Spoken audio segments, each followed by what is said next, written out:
You're listening to the Mindful Mama Podcast, episode 109. Today we're talking about the yes brain with Dr. Dan Siegel. Welcome to the Mindful Mama Podcast. Here it's about becoming a less irritable, more joyful parent. At Mindful Mama, we know that you cannot give what you do not have. And when you're thriving, when you have calm and peace within, then you can give it to your children. I'm your host, Hunter Clarkfield's Mindful Mama mentor. I coach overstressed moms on how to cultivate self-awareness in their daily lives and to take family and life to a new level of peace and cooperation. I've been practicing yoga and mindfulness for over 20 years. I'm the creator of the Mindful Parenting course, and I'm the mom of 2 girls who challenge me every day to hone my craft. For sure. So thank you so much for being here. Welcome back to the Mindful Mama podcast. I'm so glad you're here. And if you're new, welcome to the Mindful Mama podcast. Here we have interviews and we have conversations and we have solo podcasts. And today is an interview with the one and only Dr. Dan Siegel. Dan Siegel is known as a mindfulness expert and for his work developing the field of interpersonal neurobiology. Dr. Siegel is a founding co-director of the UCLA Mindful Awareness Research Center. He has written 5 parenting books, including 3 New York Times bestsellers, Brainstorm, The Whole Brain Child, and No Drama Discipline, and Parenting from the Inside Out with Mary Hartzell. Dr. Siegel's unique ability to make scientific concepts exciting and accessible has led him to be invited to speak to everyone from Pope John Paul II to His Holiness the Dalai Lama. His latest book is The Yes Brain: How to Cultivate Courage, Curiosity, and Resilience in Your Child with Tina Payne Bryson. I can't wait for you to hear this conversation and learn the importance of that yes brain versus the no brain and how we can build resilience in our children and how we can use our minds to actually change the brain's function and structure. Wild, right? And it applies it all to parenting. It's really, really a valuable conversation. Before we jump into this conversation, I just want to let you know that right now, if you're listening to this when it comes out live, we are in the midst of the Mindful Parenting free live training week. You can jump in and join the last few days if you like. It's at mindfulparentingcourse.com/free training. And Mindful Parenting course is opening at the end of this week. So chances are you might be listening when the Mindful Parenting course is open for registration. You can join and transform your parenting. We use all of the things we talk about here in this episode, and you learn not only to use communication skills that make it so you don't have to be the enforcer anymore and you don't have to threaten anymore, but we also learn those mindfulness skills and those self-compassion skills to help you turn down your reactivity and help you access that prefrontal cortex part of the brain, which we'll talk about in this episode. So if you're interested in that, go to mindfulparentingcourse.com. If you want to join the free training, go to mindfulparentingcourse.com/free training. And now on to this episode. All right, Dan Siegel, thank you so much for coming on the Mindful Mama podcast. I'm so glad to have you here today. Great to be here, Hunter. Thanks for having me. Before we dive in, I just have to tell you, I've got a stack of like 3 or 4 books here on my desk. I'm such a big fan. I'm so excited about the new Yes Brain book, and I really want to talk about that. But I also I'm curious about your own history. Like you dove into parenting and all of this research and all of this stuff so thoroughly in your own life. I wonder, how were you parented? Was your interest in this an extension of like a really positive, connected relationship, or were you in reaction to unskillful parenting in your own childhood? Well, that's a question I usually don't address in a public forum, personal thing. So while I talk about my own parenting experience as a parent or, raising my kids, I talk about that. I kind of honor the privacy of my parents. So I actually don't talk about that. Okay, I totally will honor that privacy as well. I think for me, my curiosity about that is coming from reading from parenting from the inside out and knowing that that history is so valuable. It's been that work you've done with that has been so valuable to me, like addressing those questions about understanding what our own baggage is in so many ways. I think that's incredibly valuable. But let's dive into this idea with the yes brain and the no brain. And I think this is so interesting. So I was wondering, if you can tell the listener, what is this idea of the yes brain versus the no brain? Well, what I experienced as a professional was, on a number of levels, focused very deeply into this idea that the brain, relationships, and the mind are woven with each other, not the same thing. And that in workshops, when people realize the brain can be in a reactive state where you're not open to new things and you're getting ready to deal with threat, if you knew that that reactive state was there in yourself, you could find a way to come out of it and then move yourself to the other state, which is a receptive state. And so in workshops, the way I found it helpful to have parents or clinicians learn about these two states is to say no really harshly several times, and then to say yes in a soothing way many times, and then to have people experience the difference between the no brain, is what you could call it, brain state that's created when someone says no harshly, and the yes brain, this state of mind that's created with certain neural firing and that happens in a certain relational context that's allowing you to be receptive and open and connecting. So, for example, when someone makes sense of their life, like your first question is asking about making sense of life, and as a professional, I'm so out in the world, I found it very useful to teach people about these things, but also important to clarify what's personal information and what's professional work. And in that clarity, you can also understand how people can move into deep understandings in their own life, but that understanding doesn't mean they share with their children what happened to them in their own parenting. So when we say make sense of your own life, it doesn't mean dump your own issues and worries about your childhood onto your children. It means make sense of your life so you can develop this yes brain state yourself. So doing the workshop of yes brain and no brain is so interesting because it gives people direct access to the receptive state of mind, which is really the brain state, the yes brain state of presence and parental presence, being open and available to your child is the best gift you can give them. And it also turns out to be a gift you can give yourself as well. Yeah, yeah. So the idea of no is this idea of resistance, and we're tensing and clenching and tightening ourselves, and that's reflected in the brain. And then you take this idea of the yes brain in the book and the no brain into this idea of cultivating it in our children. And so I wonder if you could talk to this idea of like why we should cultivate this idea of this receptivity and this presence and this connecting in our children specifically, and also in ourselves. Well, when you're aware of these two states, the no brain state of reactivity, which shuts you down, and the yes brain state of being open and connecting to oneself and also to others, that's the first stage of learning when to engage, let's say, with other people, let's say your child, so that if you're in a no brain state, that's not a good time to be parenting. And learning the techniques to not only be aware of that state, but to transform the no brain reactivity into yes brain receptivity. That's what the Yes Brain book is all about, with very specific skills that you learn as a parent, of course, for yourself, but also how to teach those skills to your child so she or he can, learn to recognize these states, to embrace them for what they are, but then to move from the reactivity to receptivity.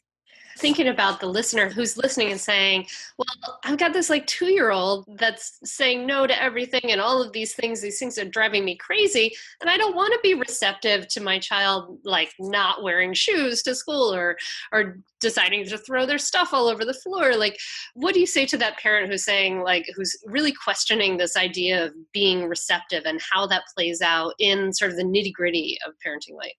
Well, Hunter, that's a really great question. And when Tina Payne Bryson, my co-author, we were concerned that name would basically make parents think it was permissive parenting, the book was all about, or that we were testing was the way to go. And children need structure. And the yes brain approach is absolutely not about permissive parenting. It doesn't mean you say yes to everything. So we try to make it very clear in the very first page of the book that this is not about permissive parenting. It's about really learning 4 basics of a yes brain, which spell the word BRIE, the cheese, BRIE. It's a cheesy acronym, but it's balance, resilience, insight, and empathy. And when you learn that these are skills you as a parent can teach your child, then it really empowers you to say, I can create structure, so it's not permissive parenting, while also teaching my child the way I can be attuned to them and connect to them so that they achieve a kind of internal balance. I can actually teach them skills to widen what I call a window of tolerance, this way to embrace, let's say, sadness or anger or fear, and not become dysfunctional with it, but actually sit with it. So that's resilience, to widen that window. Insight is to give them the skills of knowing what's going on, not only right now, but to understand the past so you can free yourself up in the future. That's insight. And then you build the skills of empathy, the E of BRIE, with basically moving from a focus on one's own internal life with balance and resilience and insight, now building on that capacity to tune into the inner life of someone else, to be also concerned about their welfare and be compassionately engaged in action to help support the well-being and reducing the suffering of other people. So that's empathy in a nutshell. I've been really interested in the idea of empathy, right? And that empathetic response with kids and things. And sometimes we talk about this idea of the development in the brain of kids, right? And the prefrontal cortex doesn't fully develop till they're in their 20s and all of that.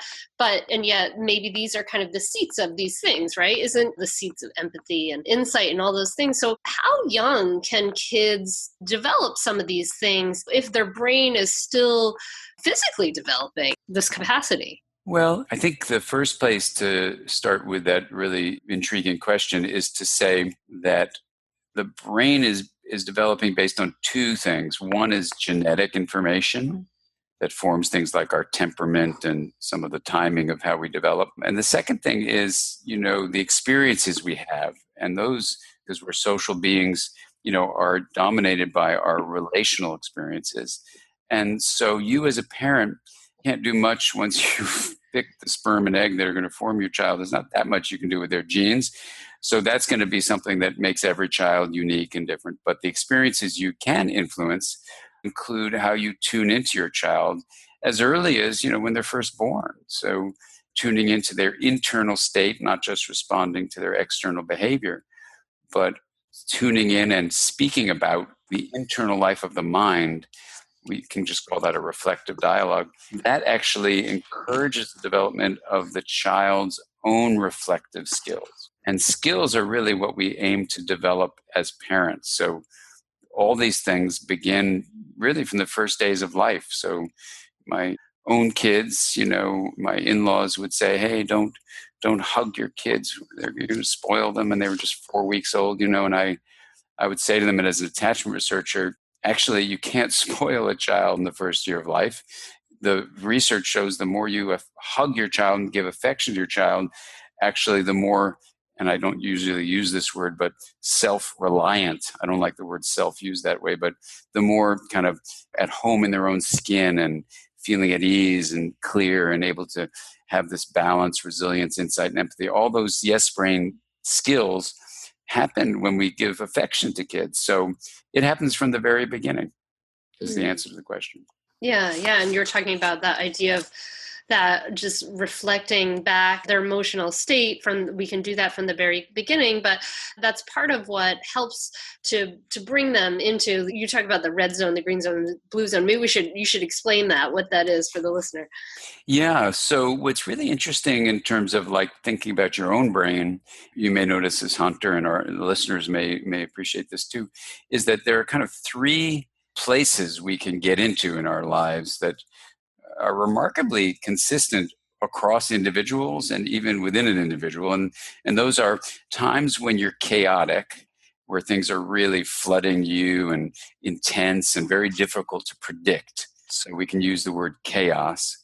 Sometimes those are like super energized, but sometimes not. So some people call it hyper arousal, but that doesn't really fit completely. But that's a rough estimate. So things are really at least randomly activated, even if they're quiet about it. And then there's at the other extreme from chaos is completely predictable, where things are in a pattern that is something you can rely on over and over again. It just doesn't change. Even when it should be changing, it doesn't change. So it's rigid, right? So it's not just the idea of solid and stable, where you're a solid person. No, we're talking about like rigid. So these two extremes, at the one hand, you've got chaos, the other, rigidity, are like banks of a river. And the third state we can get into, this central flow of the river, is what you could just think of intuitively as harmony. It has 5 characteristics that spell the word faces. So it's flexible, it's adaptive. There's a math term called coherent, which basically means resilient over time. It's energized, a sense of vitality, and it's stable. So not meaning it's rigid, but stable, meaning you can rely on it to be flexibly adaptive and everything like that. You can turn to that state. And that state, interestingly, is a state that is created with a process called integration, the linking of differentiated parts and the balancing of this differentiation and linkage. And there's a bunch of brain science about that, and there's a bunch of mathematics about it. And I'm an attachment researcher. There's a bunch of attachment research you can use to look at that. But in terms of how we try to articulate this in the book, people like colors sometimes. And so we call that central integrated flow of harmony the green zone, like for go, green for go. And the people often associate the color red with chaotic stuff, like, oh my God, it's out of control. So we call it the red zone. And then this kind of cool down, rigid, like an iceberg, not changing, although an iceberg changes, but something solid and rigid, not solid in the stable sense, but rigidified and unchanging. We just call that the blue zone, just to make it accessible in the book. But in other books, what I do, like The Developing Mind, the textbook, I basically talk about chaos, that'd be the red zone, rigidity, that's the blue zone, and then the green zone is basically the integrative state of the faces flow, flexible, adaptive, coherent, energized, and stable. So that's the science behind the simple terms of these colored zones. And so our goal as parents, as you articulate really beautifully in the book, is to help our kids be in the green zone, help ourselves be in the green zone. And you talk about some different ways that we can do that. So what are some of the different ways that we can develop that, that resilience and that. Well, let's talk about resilience. What are the ways that we can develop some resilience in our kid? It doesn't mean that we are, and I like the way you talk about this in the book too, like you're talking about, it's very much the middle path, which I appreciate very much. The idea of not all holding their hand and helicoptering, and it's not all this idea of pushing them out there and do it on your own kid. But you talk about this idea of the middle path. So I wonder if you could talk about that a little bit more. Absolutely. Well, yeah, I think the middle path is a great way of summarizing it. And the thing that's, it's kind of like this. It's like, as a parent myself, I think I share with a lot of us as parents, is in the thick of parenting, it's hard sometimes to remember the clarity of mind when you've entered the red chaotic zone or the blue rigid zone. So anything we can do to support each other as parents, and I certainly feel this as an educator, in terms of your first question about my own history, I feel inside of me kind of badly that I didn't respond to your question with some kind of psychotherapeutic outpouring of revelations. So that's part of my mind is still kind of stuck in the blue zone of that. But I'll just say this, that, I think everyone has challenges in their lives to various degrees. And of course, the challenges in my own life influence and inspire my everything, my walks around the block, my way I'm parenting, the way I have a romantic relationship, they influence everything. And of course, it influences my professional life. And so, part of what I love about the work on the mind is that, of course, it can be deeply satisfying personally. And I've been incredibly grateful to connect with people in these conversations about like parenting from the inside out with Mary Hartzell, just the idea of a journey for understanding yourself. And so what we can do is invite people to understand things like how their own experiences as a child influence them. But also, as a scientist, I find part of my role is to try to translate the science. So for parents, the thing I think that's so accessible is to say, look, there's a yes state and a no state. And a no state has two forms, chaos, red, or rigidity, blue. And your first task as a person on the planet, whether you're a parent or a professional of any sort or a politician or whatever you are, your first obligation for our role in a human family is to say, am I in this no brain state or am I in a yes brain state? Because nothing very positive happens in a no brain state. So in terms of your question about teaching kids resilience, it starts with us. And this is why Tina and I put in the book time to reflect on your own skills this way. Mary Hartzell and I put it throughout Parenting from the Inside Out. And the idea there to build resilience is, if you picture these zones, right, the green in the middle, flanked on either side by red and blue, our task as parents is for the balance part, to teach kids what it feels like to be in that green zone. And when they get out of the green zone, return to the green zone. That's what we call balance. And there are certain brain mechanisms that allow you to do that you can teach as a parent. And the second thing you're asking about resilience is, if you can imagine this green zone, this river of integration that's flowing, you want to widen that river. You want to, let's take sadness, for example. If there's a family where someone's own history of loss make it so sadness was absolutely overwhelming and needs to be gotten rid of at all costs, and they haven't made sense of their life from an inside-out approach yet, then when they have children and their children are sad, and the sadness in the child evokes sadness in the parent, because that's what we do, we connect with each other that way, and that parent has a hot button issue for sadness, then what's going to happen in that family is the width of that green zone for the state of sadness is going to be super, super narrow. And to build resilience in that family, for that parent and for that child, the way to think about it is you want to widen that, I call it a window of tolerance. You want to widen that green zone width. And here's how you do it. Let's say sadness comes up. First of all, you have to do your own work yourself. And it's like the first question you asked, how does your parenting of origin influence you? Of course, it influences everyone. So understanding how it influenced you is what's so important to do. That's what the research shows, and that's what clinical experience shows. So that's the first step. So you say, okay, well, I had a loss when I was a child, so sadness is really hard for me, and so I got to work on the sadness. You do that work. Okay. Now, how do you build that in your child? Your ability to sit in awareness with the emotion of sadness and not yourself get into the red zone or the blue zone is what your child will pick up from you. So in an interaction, once you've done that internal work, because if you haven't, what I'm about to say won't fly. It's not going to work. But if you have done that work, this is what you can do.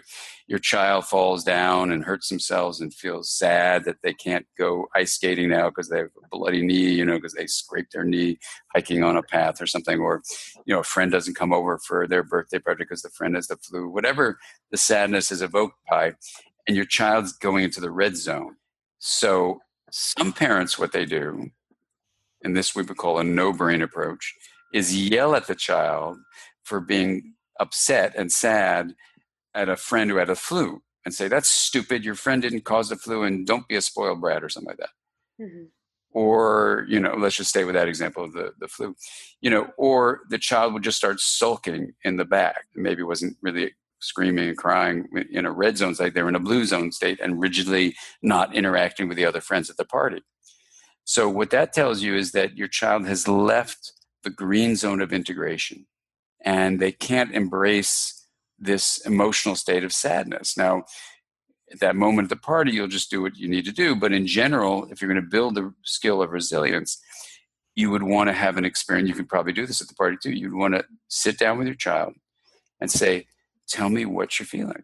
Well, Billy isn't here at the party because, he said he was going to be here, but he's not here. And then instead of saying, that's stupid, why are you such a spoiled kid? No, you don't say that. That's a no-brain response. You say, tell me more about that. Oh, I'm so sad he's not here. I love Billy. I wanted to be here.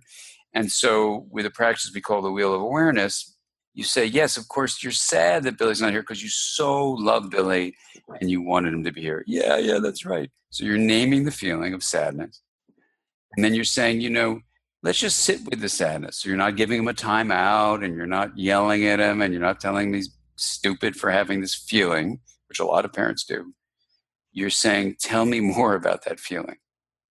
And so you're respecting the differentiated internal state of your child. You're not overwhelmed with sadness that's throwing you into rigidity because you've worked on your own issues. So you're sitting with your child's sadness and helping them explore that. And what that does is the isolation your child felt when his friend couldn't come to the party and the abandonment and betrayal and sadness and all that stuff, instead of being alone and being given a timeout, they're now with you. So they feel connected to you. And now you're helping them explore the internal world. And what you're doing is you're teaching them, and literally would change the connections in the brain, you're teaching them that the feeling of sadness can be experienced without being thrown into the non-integrated chaotic red zone or shut down rigid blue zone.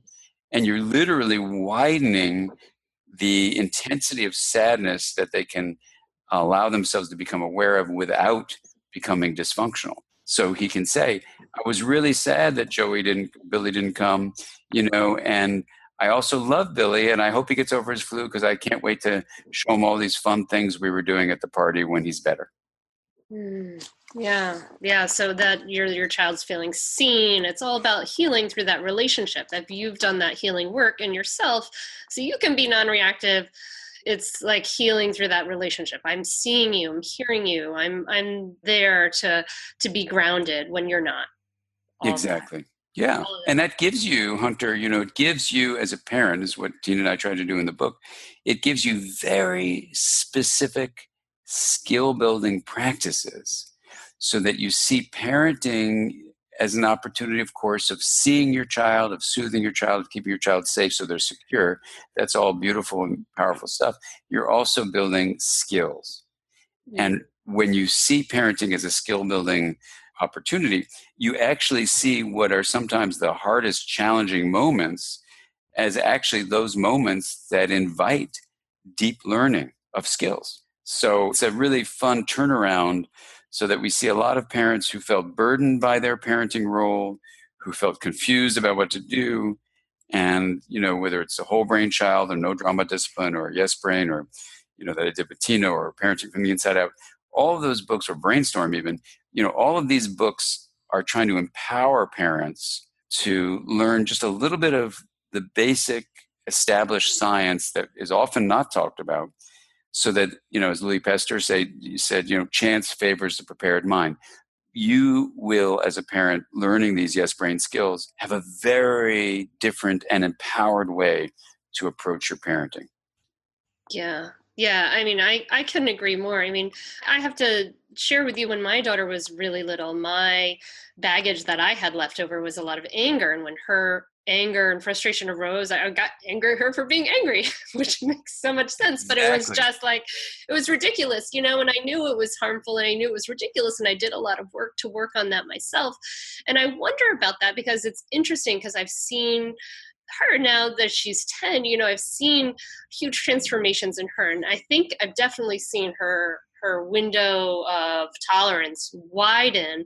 But, sometimes I think parents, we read the information, some of the science that is out there sometimes about attachment, and we get scared that, oh my God, when we're young, when our kids are young, we're all figuring it out and we're learning all these lessons and all these challenges are coming up. I've totally messed it up because these first 3 years are the most important. Can you just talk briefly to that? Like, this is an ongoing learning opportunity, right? And an ability for us to change and grow. Yes, there are two sides to it. It's always possible to make changes. So, I have adults who bring in their adult, of course, parents, and we do family work around trying to make sense of what happened, because for the most part, most human beings have good intentions. And there's just stuff gets in the way. And part of this whole thing we're talking about is, how you can use your mind to get over the learned brain stuff that gets in the way. And this is the amazing thing, that the mind can actually change the brain's function and structure.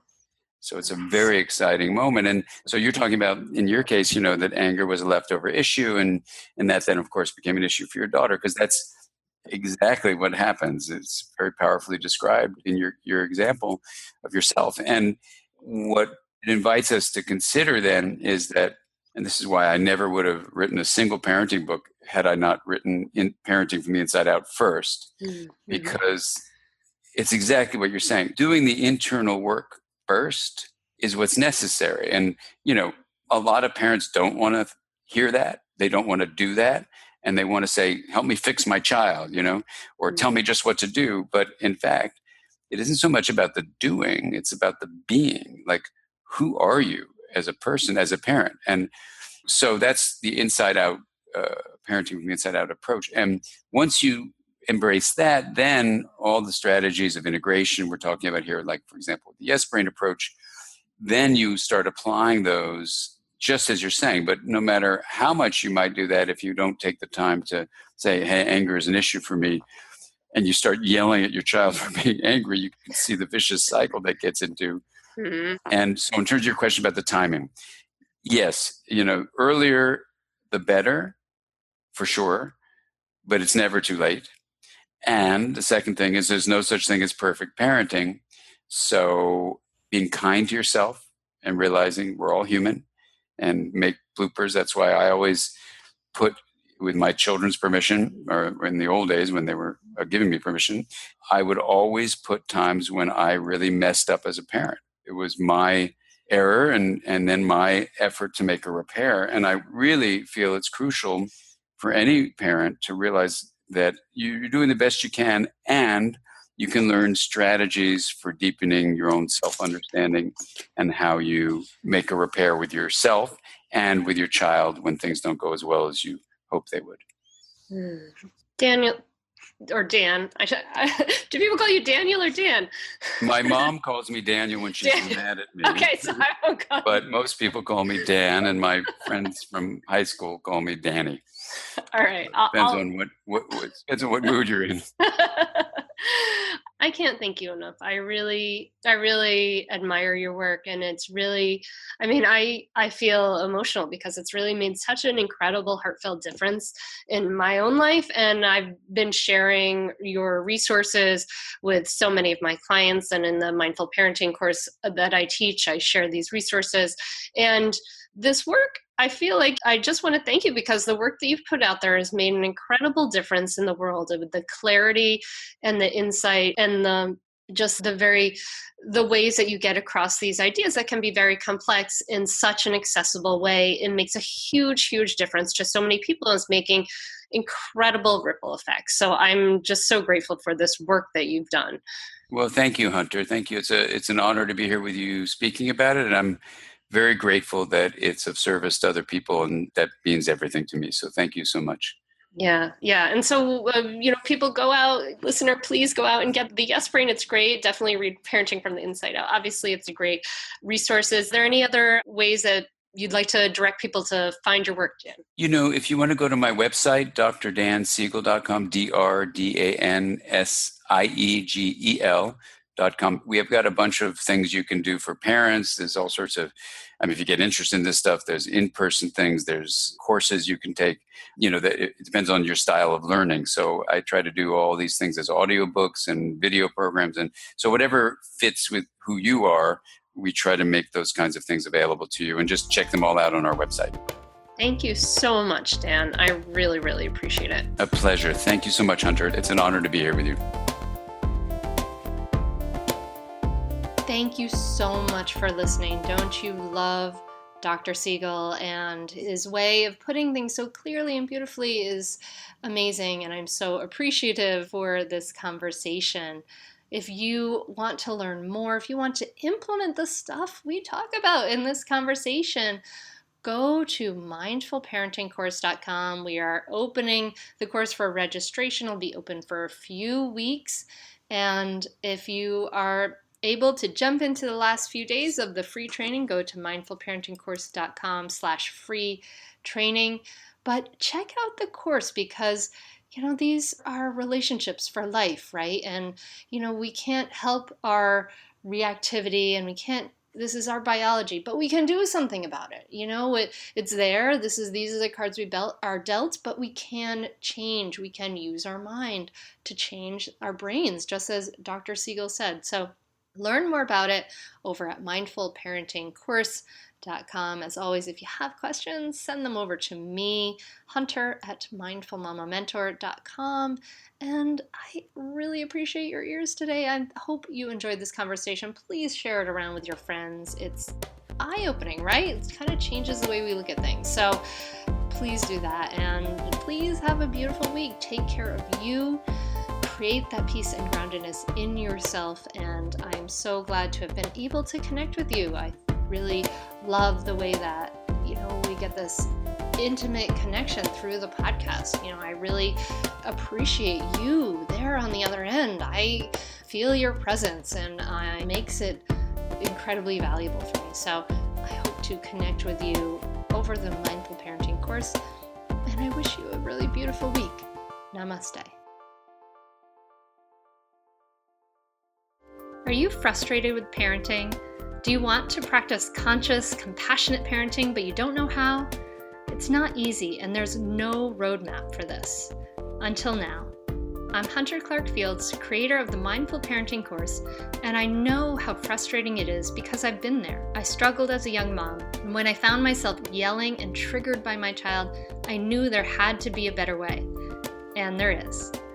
Mindful parenting is different from other parenting trainings. They don't tell you that all that good advice is as good as useless when our internal stress response is triggered. Mindful parenting teaches you research-based tools and practices to reduce your stress response so that you can respond rather than react. And it teaches you exactly what to say so that you can create willing cooperation from your child.